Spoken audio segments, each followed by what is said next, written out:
read, Baruch Ata Adonai Eloheinu Melech Min Haaretz. You can take a bite to eat. Amnon, let's start with the intro. Thank you.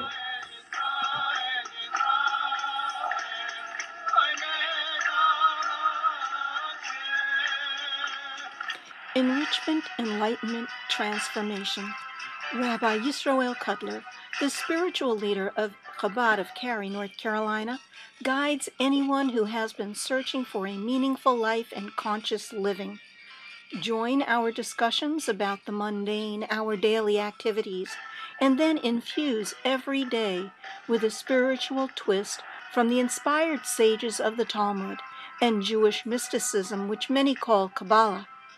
We learn from the root source of all religious monotheistic traditions and delve into the symbolism and levels of meaning from biblical stories.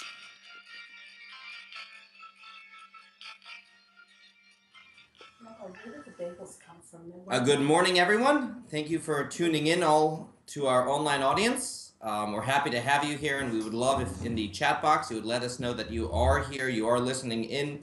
If you do want to support the program, you will see on nissancommunications.com a donate box, and that way you can ensure that we can continue hosting these live every single week. It's an exciting Torah portion this week. We will discuss the story of Korach. We'll have a class about leadership. But beforehand, I want to just give a little introduction. David Brooks, he recently wrote a new book called The Road to Character. And in that book, he discusses two types of virtues that people have, two categories of virtues. And the first would be the types of things that you put on your job resume, achievements, accomplishments. And the second category, less spoken about, is the type of thing that people discuss in the eulogy. Which again, the emphasis is very different. They might also mention the accomplishments, but it will be more about the person and the character. And in his book, he argues that while today's generation is very good at the first type and we set goals for ourselves, how can I achieve more in terms of accomplishments and how can I get further? How often is it that we set goals for ourselves when it comes to the second? So I was just seeing that and I was thinking about these parshas because, hello, Bill? There's so much in the Torah where we see about the first side of Moses. Moses the leader. Moses the person who took the Jews out of Egypt. Moses the person through whom numerous miracles took place. And even Moses, the communicator of Torah. But what about Moses as Moses? Moses as the person. Moses' inner character. Where in Torah does that come out the most? Well, maybe in the I see a glimpse of it when God is first promoting him to the job, and he's very hesitant. Absolutely, and we're going to touch upon that today. So that would be the first time before he becomes Moses the leader. We have a few stories in Torah about that, and then I would say fast forward to the times when, Hal? He defends the nation of Israel, even though they've done wrong. They're still the nation of Israel, and he defends them to God. Okay. So you see his side come out when he has to defend his people when the behavior is bad. And throughout all of these summer weeks, where each they're time... not even his people. They're not. They're God's people he's defending against. Correct, yeah. They have no choice. Who? The people who came out from Israel. That's true. If they don't unite themselves as a nation, they will become somebody else within other nations against slaves. But why does he have to defend them time and time again? Moshe? They're stiff-necked. So we see his side come out, and specifically, out of all the weeks in the summer, we have many weeks where the Jews complain and they kvetch, but this week is when the complaint is personal.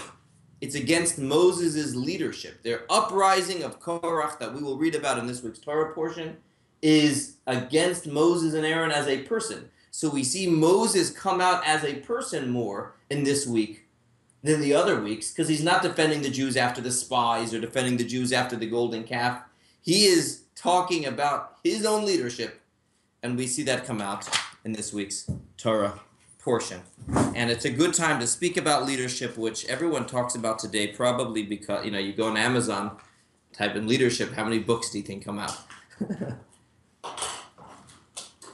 Tens of thousands. Tens of thousands of books are out there on leadership today, and it's for good reason.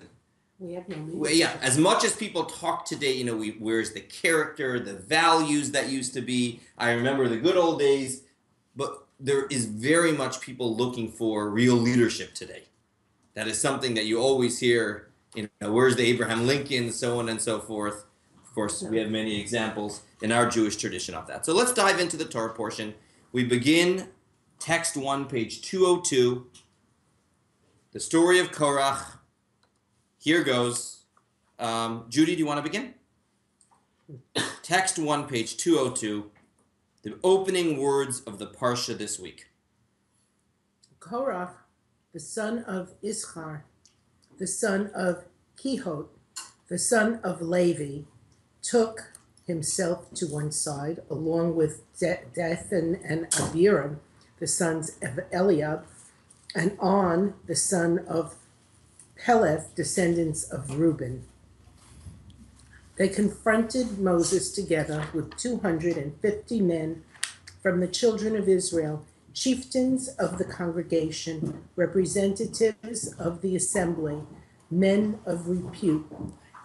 They all assembled against Moses and Aaron and said to them, "You take too much upon yourselves, for the entire congregation are all holy, and God is in their midst.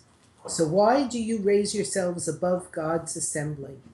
Moses heard and fell on his face. He fell on his face. This uprising, he takes, A, it's personal, but B, as Rashi tells us, it's, you run out of times where you can defend the Jewish people. After they started complaining, he defended the Jewish people. After the spies, he defends the Jewish people. It's like, I'm losing. What am I supposed to do this time? So he falls on his face. You'll notice in the first verse, the brackets, it's very interesting. Himself to one side, you see that? Mm-hmm. The reason why that's there is the verse doesn't literally say that. The verse just says he took. But the verse doesn't describe what Korach took. What does it mean he took? Korach, the son of Yitzhar, the son of Kas, took, along with Datan and Aviram, the descendants of Reuben. It doesn't give the... A revolt. But what did they take? Oh, they take a revolt? What is it? What did they take? It uses a verb and doesn't give the... What's the word? The direct... The noun, direct object afterwards. What did they take?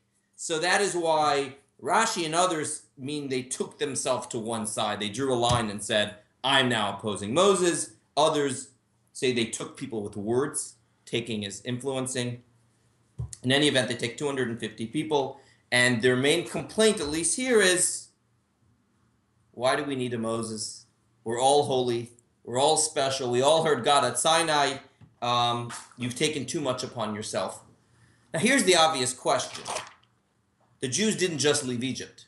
If their main complaint is against Moses' position, why are they talking now? This is not new news. Is that after given Torah? Yeah, the Torah has been given and it's been a year. It's been 1 year now that they've been in the desert. So why would it be at this point, if their argument is about Moses, we'll see, there's different ways to interpret. But at least the verse, you Moses, you Aaron have taken too much upon yourself. Why is it at this point that they come forth? Yeah. Is it also after the spies, after Shalach? Last week we spoke about the spies. But chronologically, the Torah isn't always in order, so Okay. I'm asking that because... So the first interpretation we give is from the Ibn Ezra text 2a, who writes, like you said. Why don't you read, Brian? This matter occurred in the Sinai desert when the firstborns were replaced by the priests. The Israelites thought that Moses had made this change of his own accord in order to raise his brother Aaron to greatness, as well as to give greatness to the family of Kehot and all the tribe of Levi who were his relatives. As for the Levites, Korach and his family, who were seemingly beneficiaries, they rebelled, for they were subjugated to Aaron and his sons. Also, Korach was a firstborn, and these chieftains were firstborn. Remember that originally who was supposed to be the priests? Firstborns. firstborns were originally meant to be the priests. When did that change? Golden calf. At the golden calf, when the entire Jewish people served, with the exception of the Levites, that privilege was transferred from the firstborns and given to the Levites. Who transferred it? God. Well, they thought Moshe did. Okay. So the Ibn Ezra writes, what was their main thing? Look, it's one thing, Moses, if you're the leader, okay. But now your brother becomes the high priest. What happened to the firstborn? And that's why a lot of the other folks are from the tribe of Reuben, who were the firstborn. But in order for the Ibn Ezra to give this interpretation, he has to say that the Torah is not going in chronological order. Because that too happened a while earlier. The golden calf was a full year ago. So he writes the Torah is not in chronological order. Really, this revolt happened earlier in time, as soon as the privilege of serving in the sanctuary was transferred from the firstborn and given to the Levites. At that point, he went out. Now, you can say that, but we know the Torah is not a history book, and it need not go directly in chronological order. Still, if it does go out of order, there should be a good reason why it goes out of order.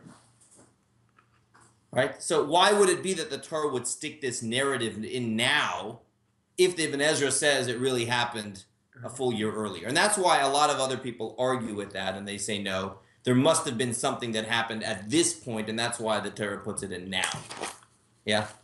I'm kind of confused as to why was all this rebellion going on? Is that what we're kind of trying to... Korach has a rebellion in this week's Parsha, and for the first time, this is not directed towards God, it's directed towards Moses. Right. Moses, you've taken too much for yourself. He's essentially saying, I think you're calling the shots, not God. Meaning when you've appointed Aaron as the high priest or this person as the head of the tribe, I believe that's your own call. Right. There's a lot of nepotism going on Right. where you're giving all the high positions to your family members. But it is essentially saying that I think you're making the call, not God. But who actually? But why now? That's the question. Why now, after the story of the spies specifically, does he act up? Yeah. But Aaron was participating in the golden cup. Correct. What about Korah? He was a Levite. He was not. He would not. So maybe he's saying, you're right, that's an interesting spin. Mm-hmm. Aaron even had some role in the golden calf. That's interesting. So you can't have it both ways. On one hand, you want to take it away from the first... But his role was kind of unique.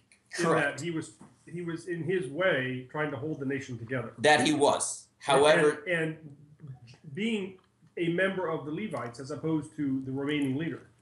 The members who were Levites had the privilege to not get involved, where I argue Aaron did not. He did not. And the Torah and the oral Torah makes it very clear his goal was just to delay until Moses came back. However, to the observer, he could have had a role, and that's a very interesting observation, Tzvi. So Korach could say, you can't have it both ways. If you want to take it away from those that serve the golden calf, then Aaron shouldn't be there. If you want to have the firstborn, then I should be there. So that's an interesting spin I never thought about before. Yeah. Maybe the reason it's happening now, after the spy incident, is Moses is now saying, leave the spiritual world, go to the material world. And Korach could be saying, wait a minute, the spiritual world is higher than the material world. We're a nation of priests. God told us that. Why are you taking us away from being a nation of priests? Nice. By sending us to Israel. Nice. So it would be a continuation of the story of the spies where you have this different levels of spirituality. Very interesting. Very good.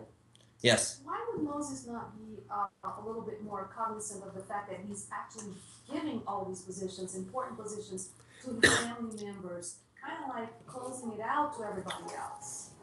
Right. I mean, isn't it obvious that people would just say, hey, wait a minute. I guess he's hoping that people will recognize that he's not calling the shots, just like he's never called the shots. He's no more than... Right, mouthpiece. That being said, as you said, there's sometimes where things still smell. Even if nothing is wrong, it still looks funny. And so you're saying God told Moses to assign these the Torah itself says that. Yeah. Take Aaron and appoint him. Take the Levites and appoint them. But again, to the observer, who are the Levites? His cousins. Who's Aaron? His brother. So here we have, And it's interesting, in Torah, there is a concept of avoiding things that look funny, Right. even if nothing is wrong with it. We've discussed this before. It's called marat ayin, something that gives, ayin means eye. It has the appearance of being wrong. The Like classic never- example never is, do I will not generally go into McDonald's and order a coffee. Why? Because I go in with the kippah to McDonald's. One of two things it looks like. Either that McDonald's is kosher or that the rabbi doesn't keep kosher. Most people don't go to McDonald's to have a coffee. Now, it's different maybe if it's a drive-through, right? No, because then you're not sitting inside. It's different if the place is not known as a restaurant, but it's very normal to only have a coffee there, such as Starbucks. Starbucks or another a coffee kind of place. So is it But okay a to dry- get It is. coffee at Starbucks? That's totally okay So because it's not- or any other it's place not that ko- it's not kosher? no, it's fine. Coffee Starbucks is fine. Coffee is fine at places, and it's not a problem of marat ayin because it's very normal for people to go there only for drinks as opposed to a restaurant. This is sort of off subject, but the idea here is marat ayin. It looks wrong. Could Moses have done any more beforehand to? He could explain. He could say, God said, Right. told me to do this. And we don't know if he did or did not. We just know that Korach is rebelling, and as is always the case when people rebel. Is it about the issue, or is that they were just looking for an excuse to rebel? And what we'll have over here is that there's numerous people coming together. Everyone, though, has their own piece. Right. What's the common denominator? Anti-Moses. It's not. Yeah. I feel that it's not the issue, it's their own ego. Right. It's why they felt slighted and their ego rebelled within them and said, why are we not important? Correct. And a good sign of that is whenever people don't, even amongst the people against Moshe, they don't have one common cause. We're going to see in a moment, Korach had one thing. There was these two other fellows we mentioned, Datan and Aviram, and they were generally rebel rousers. This wasn't their first time. There was a third group of people that had their own issue. So whenever you have a lot of people coming together with their own goal, that's usually a sign that it's probably not coming from a place of holiness. Isn't it that Yeah. his wife was actually instigated? That's interesting. Whose wife? Korach's. Correct. We know that there was another fellow, On, who was mentioned, whose wife saved him. Let's go a little bit further, though. Let's go further. So the Ibn Ezra writes that this is an old story. They were arguing about something that happened a long time ago. Ramban, however, does not agree with that. Let's do text 2b, Brian. This is the opinion of Ibn Ezra, who often states that there is not necessarily any chronological order to the Torah. However, as I've written in the past, the Torah is actually in chronological sequence, except where the verse clearly departs from it. So there are times where the verse clearly departs from it, but we don't look to add additional times. Rather, this matter took place in the Midbar Paran, in the Kadesh Barina, after the sin of the spies. Korach was angry about the appointment of Elstfaran to the leadership of the Kohath family, and was also jealous about Aaron, as it states, and now you seek the kahuna as well? No bad befell the Jews while they were in the desert. Even the golden calf episode, which was the great and notorious sin, did not involve many fatalities. Wait a minute, sure did. The people were saved by Moses, who prayed for them as 40 days and nights. They loved Moses as much as they loved themselves and listened to him. If anyone had defied Moses in that period, the people would have stoned him. So Korach was forced to tolerate Aaron's preeminence, and the firstborns were forced to tolerate the promotion of the Levites and all of Moses' actions. However, when the people sinned in the episode of the spies, Moses did not pray for them. It was decreed that the entire people would perish in the desert. It was then that the people first rebelled and said to themselves that Moses' words resulted in misfortune. Korach seized the opportunity to fight against Moses and hoped that the people would side with him. Okay, So he's saying this is the first chance he actually had to rebel. correct. And he was perhaps wanting to do it for a good For a while. long time, but now when it said that Moses didn't pray for them, let me clarify that. He did tell God, don't destroy the Jewish people, and God did not. However, what's that big however? It was decreed that the Jews would spend 40 years in the desert, and that entire generation would perish in the desert. So Moses' prayer was not as effective this time than in times beforehand. So here, you can imagine that the mood, the morale amongst the people was probably at an all-time low after they were told that they're going to spend 40 years in the desert. Could you think of a better time to instigate problems than after being told that you'll spend the next 40 years in the desert? So the Nachmanides says, although the issues might have been old, up until now, they didn't have an opportunity to do it. This is when the opportunity presented itself. Okay. So we have two opinions when they did it. Nachmanides, right after the spies, or Ibn Ezra, that this happened a long time ago. Korach is the ringleader. He's the one that's after the high priest job. Then we have Datan and Aviram. And the Torah later on in Deuteronomy and again in Psalms, whenever it talks about the story of Korach, it always highlights Datan and Aviram. Anyone here watch the Ten Commandments, the movie? Long time back. Do you remember those characters, Datan and Aviram? They're in there. They're always complaining. Okay. And So- that's in the Preminger movie or the recent one? Oh, I'm talking about the 40s, 50s? Yeah, the old yeah, that's the Preminger. Charlton Heston. Charlton Heston. They're featured very prominently in there. Dathan, they'll call it in English. So, but just look, because of time, I want to do this fast, but in Deuteronomy, when Moses tells over the story, it says, remember what happened to Datan and Aviram. It singles them out, that the ground swallowed them up. Again in Psalms, the earth opened up and swallowed Datan and Aviram. The Ibn Ezra explains that they were firstborn. They too were upset. But the other piece to know about Datan and Aviram is this was not the first time they had instigated problems. Going way back when, early life of Moshe, text 5a, page 207. Bill? Now it came to pass in those days that Moses grew up and went out to his brothers and looked at their burdens. And he saw an Egyptian man striking a Hebrew man of his brothers. He turned this way and that way, and he saw that there was no man. So he struck the Egyptian and hid him in the sand. He went out on the second day, and behold, 2 Hebrew men were quarreling. And he said to the wicked one, why are you going to strike your friend? And he retorted, who made you a man, a prince, and a judge over us? Do you plan to slay me as you have slain the Egyptian? Moses became frightened and said, indeed, the matter has become known. Pharaoh heard of this incident, and he sought to slay Moses. So Moses fled from before Pharaoh. He stayed in the land of Midian, and he sat down by a well. So Moses had to flee Egypt, and we know this, and he spent decades away from the Jewish people where he married. What caused him to flee? Someone snitched on him. Who? These 2 people. Who were these 2 people? Jews. Which Jews? Datan and Aviram. So the oral Torah in text 5b identifies these 2 people, Datan and Aviram. These people had a long history. They were the ones that complained about Moses even before he took them out of Egypt. There's another incident later in the Torah where the Jews' manna starts falling, and it falls every day. And Moses says, don't worry, more manna is coming tomorrow. Don't save any until tomorrow. It says a few people saved. Who were they? Datan and Aviram. Another story a little bit later on. They get on Shabbos. And on Shabbos, they get double portion. And Moses says, tomorrow morning there won't be any manna. Don't even bother going out and looking for it. The verse says, a few people, again, tried looking for it Shabbat morning. Who were those people? Datan and Aviram. So they have a long history. Each time opposing Moses, it's very clear that, at least as far as they go, why are they in this? It's a good opportunity to go against Moses. What happened to them?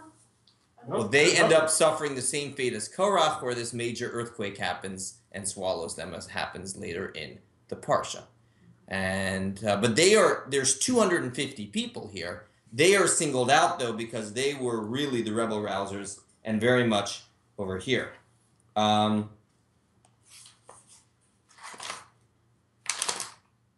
The Maharal of Prague, who was a Kabbalist, lived in the city of Prague. Maybe some people, if anyone visit Jewish Prague, city of Prague, there's an old synagogue, one of the few synagogues that survived the Nazi bombings, and it's known as his synagogue. Alta Shul. Yeah, the old shul in Prague. He was a famous rabbi, teacher. Have you ever heard of the legend of the Golem of Prague? That's attributed to him. In any event, he writes something a little more mystical, text 210. This is very interesting. Text 7. on page 210. Pam? Dathan and Abiram were a constant source of trouble for Moses and the Jewish people. Because the Jewish people merited to have two great men, unique from the rest of the people, namely Moses and Aaron, there was to be counterbalance Two two wicked wicked men, men, unique in their evil, constantly opposing against Moses and his leaders. So he goes as far as saying mystically there had to be some people that would always oppose him, because whenever there's potential for a lot of holiness, there usually is the potential on the other side. What I find to support this theory, rather than just being a Kabbalistic theory, is there's one time in the Torah where we don't see Datan and Aviram as the ringleaders, and that's the golden calf. That's where they're not as involved. The manna they were, the complainers they were, the golden calf they were not. So the Maharal of Prague writes, you know why that is so? Because really at the golden calf, why did the Jews build the golden calf? The majority of the Jews? They were afraid. Without Moses there. They were actually looking to replace Moses, not rebel against God and create an idol. Now they meant wrong and it was not good, but the majority of Jews were looking to replace Moses. So it had to do with the dearness of Moses to them, so it says there, they weren't as involved, as opposed to all the other complaining. The Maharal writes that. Well, they consider him as the God, Moses. Well, that was one of the problems. They didn't properly understand that Moses is no more than the tool. Moses is no more than the person that God, delegated as the person to take them out of Egypt, but there's no power to Moses himself, and they create this idol. And again, they weren't infant nation. They weren't educated. They were coming from the culture of Egypt. Okay. Now let's go to the main part of today's class, and that's Moshe's response. There's a few pieces of Moshe's response that's incredible. One is not even in this book, and I just want to say, right when God says, I'm going to destroy this group of people, Moshe says, Ha'ish echad yechatav v'chol ha'am tiktzof. Ish echad, there's only one person who did something wrong, and you're going to get mad at everyone? It's not one person, it's at least 250 people. But what's Moshe arguing to God? Yeah, they were misled. There's only Korach. Korach is the only one that's truly guilty over here, not the other 250 people. God, don't punish them. That's incredible. These 250 people are making Moshe's life absolutely miserable. Moshe is again, at this point, their utter chaos could be. This could be threaten his very leadership. And what's Moshe doing? Davening not on behalf of the rest of the Jews, about these 250 people who are making his life miserable. Saying that it's only one person, God. And as the Midrash writes, you, God, know people's minds. You know who's the leader and who are only being led. Unlike a mortal king that has to punish everyone not knowing people's intents. God, I expect better of you, Moshe is saying. This is even when his own leadership is being threatened. But let's go more than that. What is Moshe's strategy to deal with this? It's a very special privilege to be able to say, God, I expect more of you. But this is who Moshe is. And that's what is the definition of a leader? Yeah. Someone who stands up for their people no matter what. And that is emotion. Love. And his own leadership. Exactly. It was never about him.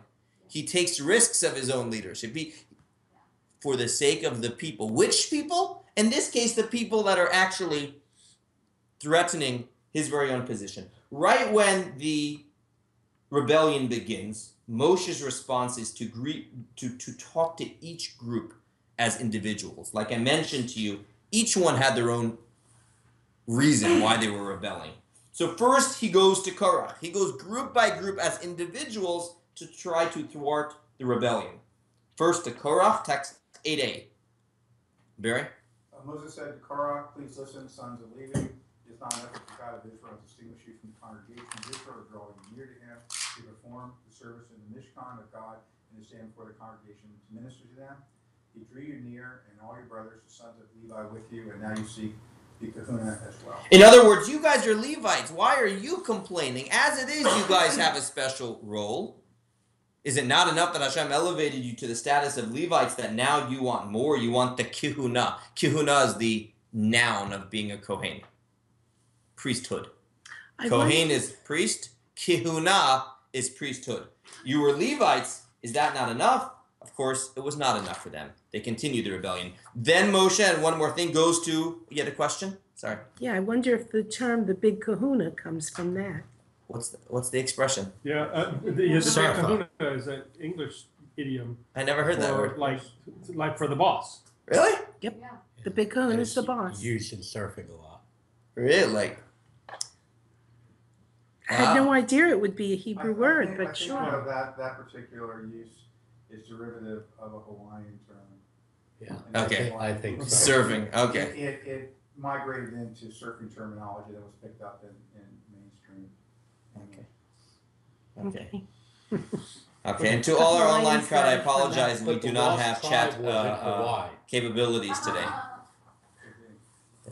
Yes, you do. What do you mean you don't? Oh, you do? Amnon, is there any questions that have come in? Roger is asking, Rabbi, is there another interpretation of the phrase fall on his face? In other words, is it a metaphor for something else? And he adds, if I'm digging in an empty hole, never mind. No, you're not digging. Anyone? Any comments around the room first? Hal? Well, the position forms a lamed, which is kingship. When you fall on your face. Right.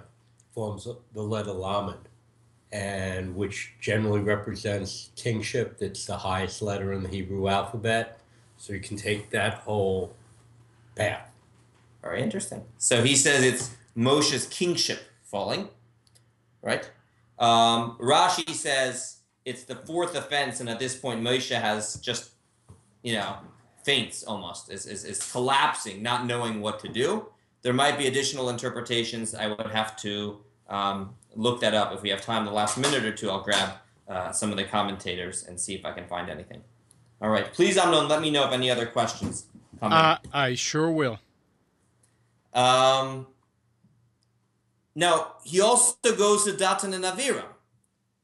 They won't even agree to meet with Moses. Text 8b. Tzvi? Moses sent to call Dathan and Abiram, the sons of Eliah, but they said, "We will not go up. Is it not enough that you have brought us out of land flowing with milk and honey to kill us in the desert, that you should also exercise authority over us? You have not even brought us to the land flowing with milk and honey, nor have you given us an inheritance of fields and vineyards. Even if you gouge out the eyes of those men, we will not go up." So the most vicious response to Moshe: you've taken us out of a land flowing with milk and honey, i.e. Egypt, to kill us in this desert. We will not agree to meet with you no matter what. That is Datan and Aviram's response to Moshe. And you would expect that after this, Moshe would be so angry. And we see something remarkable that happens after this. Right after this story, first of all, Moshe is very distressed. And he says, God, please, you know how innocent I am. You know, look at the next verse, text 8c. You know that never have I done anything for myself. I've never taken even a single donkey. I've never harmed a single one of them. Never have I benefited from the people in a personal way. But how they could, even comparing milk and honey in Egypt when they have such a bad life? That's must be their life. Well, when you're angry, all of a sudden, this is what happens. You start saying things that don't match up with the facts over here. Anyone else? They had some privileges in Egypt that were just like to cover up for their hardship. They must have given them something in Egypt to, appease the people. Like in Soviet Union, they gave them free theater and free opera, Right. whatever. But in the end, people Nothing still had free. to. Well, people still had to line up. I don't know about the Soviet Union, but the communist Nothing free. regime gave them something. Maybe it's free here. Right. Gave them something in order to keep them quiet while masking their. Yeah, and it could be Keeping that. quiet is fear. Well, Become a gulag. Yeah. Yeah. I think we look at it in 2020 hindsight. I mean, the reality is they had enough to eat.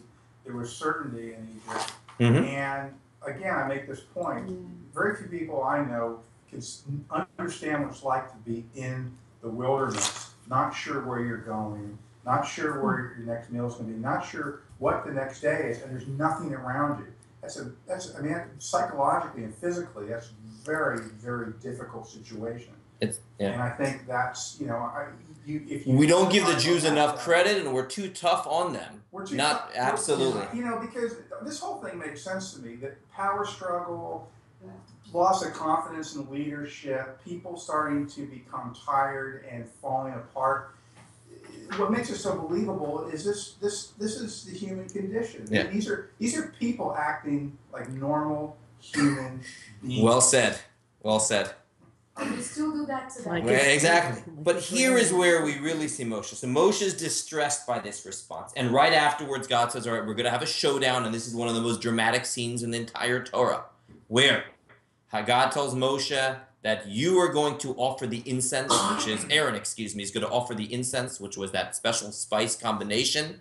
And these other 250 people who want to do what a Kohen does will do it as well, and we will see what happens. But warn them beforehand that proceed with caution. The incense is something that has extreme holiness, but when misused, sort of like the scene in Indiana Jones where they go, open the ark when they're not supposed to. You remember that scene at the end? No. Yes. Yeah. So that's sort of where this comes from over here. Warn them beforehand, and they're going to have a showdown tomorrow. And of course, after they offer the incense, that's when the ground comes and swallows them up. So God tells Moses in text 9a, how? Speak to the congregation, saying, withdraw from the dwelling of Korach, Dathan, and Abiram. Tell the Jews to separate, move aside. No one should stand anywhere near Dathan, Abiram, and Korach while this punishment happens. And we see Moshe do something slightly different in the next text. This is not pointed out by many of the commentators. Look in the very next verse. That's 24. Look at 25. Wow. Continue, Hal. Moses arose and went to Dathan and Abiram, and the elders of Israel followed him. Wait a minute. Didn't God just tell him to get away? It says Moses arose and went to Dathan and Abiram. And the Midrash writes, 9c, I'll read it, even though Moshe had heard from God to clear the area, he was not going to make the order to evacuate them until he went and warned them. Moshe tried one last time, after they said the most vicious words against them, after God himself tells them, don't go near them. Now there's a question the Rebbe asks on this. If God says, don't speak to them, why would Moshe directly speak to them? So he says he didn't actually speak, but when he walked away, he made sure to walk via Dathan and Abiram to show them what is happening, to give them that look in the eye, that please don't do this to yourself, don't do it to the rest of the people. So on one hand, he didn't go against God's orders not to talk to them, but he made sure on his way out, before fulfilling this final command, maybe my appearance. It says Moshe stood up. It's an interesting word in Hebrew. That verse, he arose. Arose, the Rebbe says, is sort of stood up in all his glory one last time with the weight of himself and all the prophets and all the ancestors, displaying his full who he was, hoping that that would go to the heart of Dathan and Abiram. Of course it did not. But this is what is so incredible, that even after all of this, he's so concerned about the Jewish people suffering or being killed. That is a leader over here. You'll see the Rebbe's words. Text 215. Why don't you read text 215? Rashi previously commented on the verse, the field of Ephron arose, that it experienced an elevation, meaning the word arose indicates a rise of stature. So it is in our case. Moses did not simply go from the Mishkan to Dathan and Abiram. Rather, he did it in a manner of arising, of experiencing an elevation. His walk to Dathan and Abiram was that of an exalted king who creates an aura of importance and respect. He did this thinking that they would show him respect. He wanted one last opportunity to confront them, despite the fact that God said, don't talk to them. Of course, it didn't work. So here we see the idea of a Jewish leader over here, or any leader for that. A leader is about the people. A leader is about every single individual, not losing sight, right, of the forest from the trees and missing the individual over here. We see this many times in Torah. There's another verse, and we'll have to do this quick. Each day prior to the giving of the Torah, Moshe went up to the mountain. God told him a command. Tell the Jews to get ready. Tell the Jews 3 days left. Tell the Jews I'm going to make you a kingdom of priests. And every day Moshe would then descend. And look at verse on page 217. Moshe descended from the mountain to the people, and he prepared the people. The Midrash writes that right when Moshe came down to the mountain, he didn't return to his own affairs. He went directly to the mountain, to the people. It wasn't like, I had a long day there with God. Let me go home and relax a little bit. No, he was so dedicated that every moment of his life was that of the people. And the Rebbe writes in text 13, The mandate of a leader is, first and foremost, to ensure that the Jews do what they need to do, and only then to worry about his own needs. And Rashi comments on the words, Moses descended from the mountain to the people. This teaches us that Moses did not turn away from his own affairs.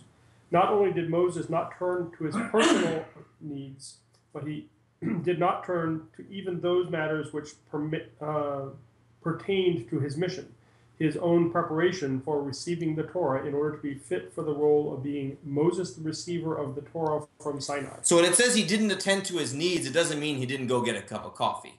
It means he didn't attend to his own spiritual needs. That of the people came before his own spiritual needs. Where else do we see this in the Torah? When God does it after the golden calf, where God says, I'm not going to forgive the Jewish people, and Moshe says, if you do not erase me from the book. We cannot even imagine how dear the Torah was to Moshe. Moshe is the communicator of Torah. When Moshe says that line, he's putting everything on the line. God, I don't want to pardon the Torah if you cannot forgive the Jewish people. This is a leader. And what is so fascinating is, let's remember, did Moshe want the position? No. Not at all. He had excuse after excuse why he did not want to be the leader.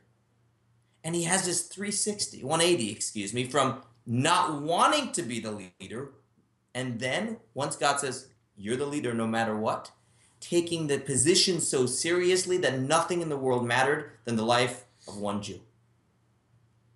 But that shows that from the beginning, the reason he didn't want it is because it wasn't about him. But when the time came and God said, I know it's not about you. It's not about what's good for you. Spiritually, you might rather just be your own person. But this is what's needed of you. All right, if that's what it is, all right, my own life is finished with. I will now dedicate myself to the people every way. And that is what's so refreshing about a leader and so different than today where, the politicians, the way you become president is, of course, by telling everyone how you are the best thing since sliced bread. You have to go on and on and on about how great you are. And here, you have to put down the other and you have to put down the other person. And here, this total selflessness to the people. And I find it very, very interesting how, and I'll finish with this, Korach is always read, this Parsha is always read just around the yahrzeit of the Rebbe. The Shabbos is actually the Rebbe's yahrzeit, 21st yahrzeit. And that same idea was very, was seen by the Rebbe. The Rebbe lived a very quiet life growing up. Even when he married the previous Rebbe's daughter, he studied in a university in Berlin and Paris for a while, and he did not want to do anything to attract attention to himself. He just wanted to be a Jew that serves God and does his thing. And text 16, actually, some of this is printed today. It's a very personal letter that the previous Rebbe wrote to the Rebbe while the Rebbe was a student in Paris. The Rebbe was at the Sorbonne. And the previous Rebbe writes, I've heard that the Rabbinical Council in France are looking for a rabbi and they want to know if they can speak to you about being a candidate. Text 16. My dear son-in-law, I have no words that express how happy, how much joy it would be if you would accept it. Because he wanted the Rebbe to take some position of leadership. Did the Rebbe accept it? The Rebbe did not. The Rebbe did not want to be a rabbi. And to go from that to being the dynamic leader of world Jewry, because he is incredible. It's similar to Moses. Text 17 is a letter that the Rebbe penned to someone in 1950 after his father-in-law had passed away, and people were trying to get him to become the next Rebbe. So look what the Rebbe writes. Where are we up to in the reading over here? Bill, text 17. Your letter of 13th daughter reached me, and I was shocked as I read it, for it asked of me things that were never granted to me, that are not me, not in any way. I have no complaints that you do not know me personally, but you should have done research before. In other words, they were asking him to become Rebbe, and the Rebbe says, obviously you don't know me, because I'm not that type. I'm not that type, that's not what I want, please don't ask me. And yet, when the need presented itself, and the Rebbe felt that this is the needs of the Jewish people, to be able to change your personality so much from someone who just wants peace and quiet to afterwards being the defender and the leader of the Jewish people is truly remarkable. And it shows us what a leader is. And in our own lives, we all have, we're all leaders in some capacity. Family, job, friends. And the lesson here from Parshas Korach is the selflessness of a leader, and to give yourself over completely to the people that you are serving, and not being so distracted on the big picture that you lose the small picture and the focus on the individual as well, which is so important in leaderships. So we'll hold it over here. Hal, yeah. A whole different thing is, I don't know in the Hebrew, but English, Korach and Jethro says the same thing to Moses. You take too much upon yourself in English. And the difference is one is doing it as a teaching tool and one is doing it not as a teaching tool. It's like if you say to your wife, you look like the first day after a long, hard winter, or you say to your wife, you look like the first day of spring, one will get you the couch. But you're saying the same exact thing. You look like June 21st, which... And, and that's what's so, the thin line between constructive and destructive. And when someone is in it for holy reasons or when someone is in it for unholy reasons. And there's subtleties that you can pick up when someone is looking to be constructive and when not. So that's a very interesting point. Yeah. And also, God gave Moses this mission. He got the mission from God. Once that became his mission, that became his whole life. Correct. Not because he wanted it to be, but because God gave him that mission. And the same is true. We sometimes find ourselves in situations that we may not have asked for, but it has become our calling. And at that point, we give ourselves over to it all the way, even though we think that it might not be what we would have wanted. And in Moses' case, he might say, it's not what I wanted physically, nor what I wanted even spiritually. I wanted to be able to do my thing and live a humble, selfless life and not have to be a macher. I don't want to be a macher, Moshe would have said. Any last questions from the online community? Nope. Okay, big thanks to all those that tuned in. We will be here, God willing, 11:45 next week for our next edition of Lunch and Learn.